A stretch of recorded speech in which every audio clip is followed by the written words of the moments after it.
ishyamba karatuje hano mu tunyamaswa twishimye none nanjye ndimo ndareba. Umva sha nk'undi uri kubyina icyo ngaho ariko ni amahirwe kuko naragushakaga none nkuboneye hafi. Yewe muntu kuri kumpamagara urinde ko ntakumenye. Umva njyewe ndi umugore wazimiriye mu ishyamba nari narabuze umwana w'igitambo. Oya njye ntabwo ndi umwana w'igitambo ntabwo muzi njyewe.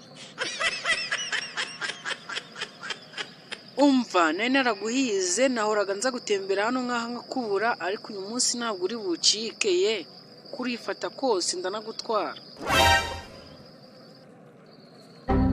Oya rwose njye pe ndarengana urantwara se njye oya mama se arabizi. Umva ibyo wakwigira byose ndanagutwara ibyo byamamuwe ntabwo bindeba kuko icyo ushaka ngomba kukigukoresha nkagikora no mu gihe shakiye.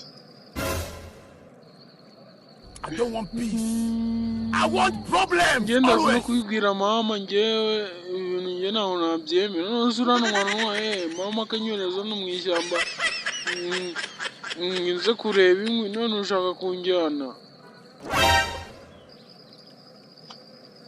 Umva ayo ni ay'ubusa ntacyo ari bufashe ubundi ndabizi tugire vuba vuba tugenda ahubwo abakurambere bakunda abana b'ibikara kuko we bagushima.